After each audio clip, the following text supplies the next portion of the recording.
Hey guys, welcome back to the channel. In this guide, we will be focusing on the newest Temtem from Sipanku coming in. It will be Zaobian. I'm sorry if I'm spelling it wrong. And also I apologize in advance. This guide is gonna be a little bit bigger than the normal average 5 to 6 minute guides just because this Temtem is a bit complicated and I'm gonna go in depth to explain as much as I can about this Temtem to you guys. So this Temtem is basically one of those that is like jack of all trades but master of none.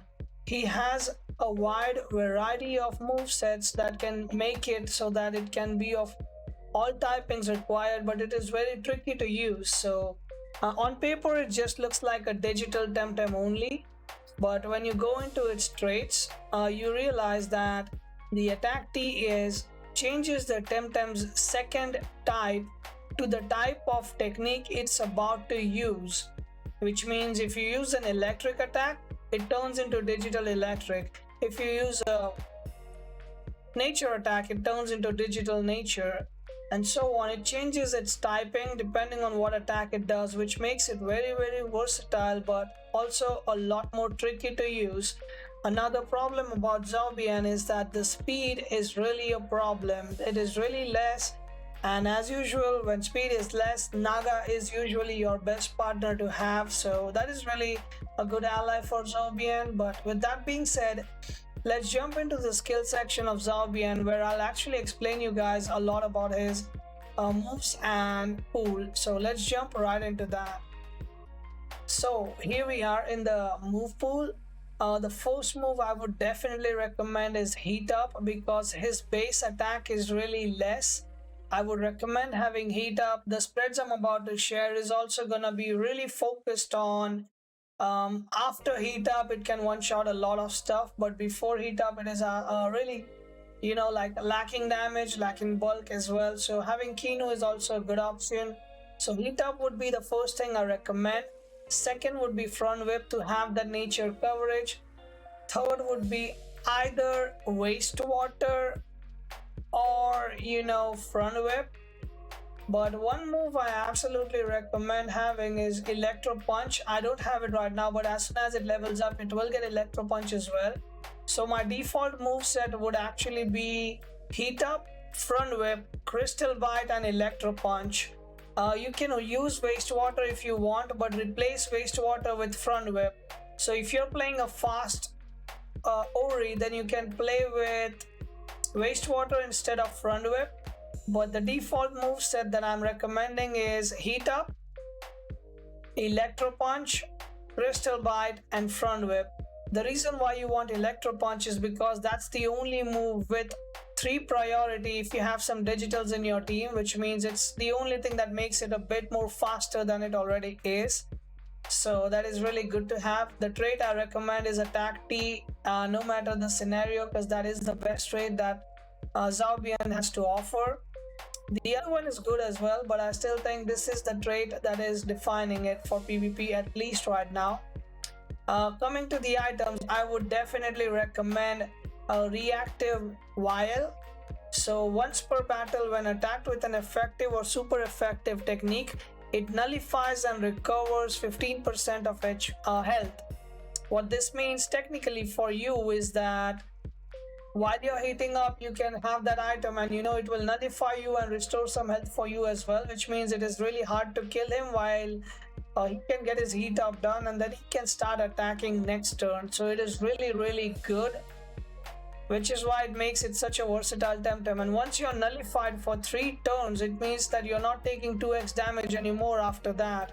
So it just makes it really good. Now let's go into the TV spreads and I'll explain some synergies and threats as well, but the TV spreads are a little bit complicated and I got 2 spreads for you guys. So let's jump right into that. Here we are into TV spreads. This is a very basic TV spread, which is 496 HP, 1 stamina, 499 attack and 4 defense. So basically I recommend 1 stamina only because if you have that, you can do 1 Heat Up and then 3 Electro Punches back to back without overexerting, and that is really good. So absolutely invest the 1 point in stamina. That is really worth it.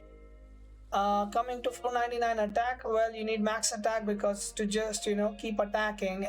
So this is a very basic build. There is not much brain involved in this one.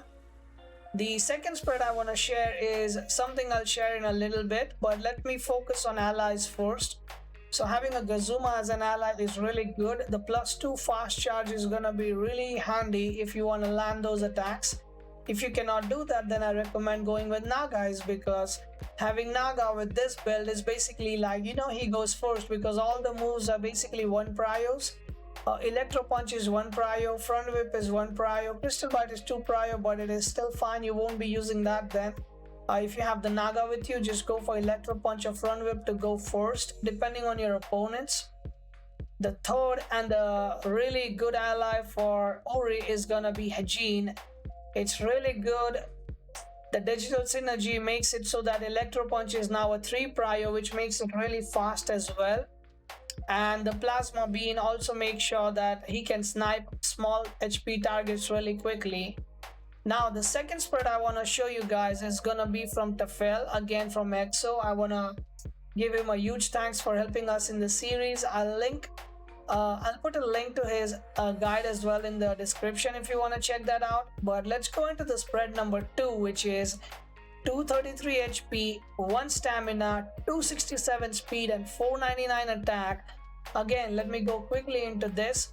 The reason why you have 1 stamina is the same. 1 heat up, 3 electro punches without any sweat. The reason why you have 267 speed is it is at such a point that if you have +2 speed from Gazuma or anywhere else, you're basically outspeeding even an Oshiara if you want. And a max speed Hoglip or Hedgehog as well. Sorry, Hajin. I can never spell that, I'm sorry. So if you have that speed and you have +2 on you, you can even outspeed a 500 speed Hajin with that. The second thing is that if you have that same speed, which is 267, but you are at +0, then you're still slower than Naga's under Deceit Aura, which is a really good advantage. And the attack is for maximized for being one-shotting everything at +2, which is after a heat up. It is really good to completely destroy the enemy team, but the thing is about just playing him smart, using the moves correctly. The threats would be, of course, Ragnet. Stay careful with that electric punch coming in, and the Oshiara really fast. Unless you have the +2 yourself from Gazuma, as I said, then you might actually outspeed the Oshiara as well, and you can electro punch it before it hits you. But that would be my take on this Temtem. If you enjoyed this video and want more like it, please feel free to hit the like button, share the video with your friends, and consider subscribing as well, guys. It helps a lot. I stream on Twitch from Monday to Friday, 4 PM CET. Feel free to come by and hang out with me. If you have any questions, feel free to leave a comment below. Or if you would like me to cover your favorite temp next, then drop that down below as well. Or else you can always join our community Discord, where we have a large, friendly, growing community always ready to help. With that being said, guys, I'll catch you guys in the next video. Have a good one. Stay safe.